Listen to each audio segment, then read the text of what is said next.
A day in my life, chiropractor. Kakain pala tayo amahin ng Taiwanese dessert. May mga bagay na hindi natin matatakasan, kagaya ng problema. Yan, kakambal na ng buhay yan.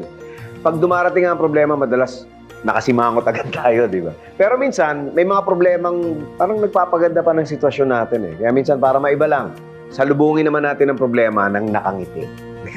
Para kahit hindi siya makakatulong sa atin, at least hindi tayo nakasimangot. Madalas sa pagngiti pa lang, nasolve na natin yung kalahati ng problema natin. Kaya kahit may problema o kahit wala, smile ka lang ng smile. Lahat ng tao gustong maging masaya. Kahit yung mga taong gustong maging malungkot, parang masaya pa rin sila pag nagagawa nila yung gusto nila, di ba?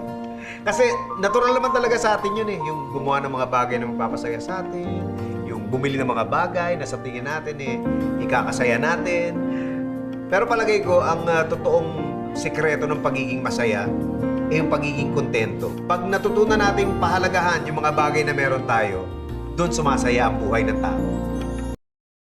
Yun na nga, kakain na tayo kamaki.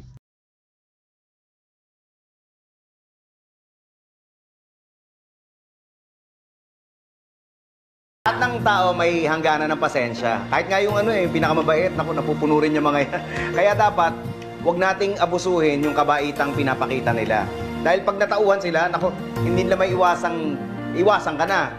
Eh sa huli, talo ka kung maghahanap ka ng masisisi.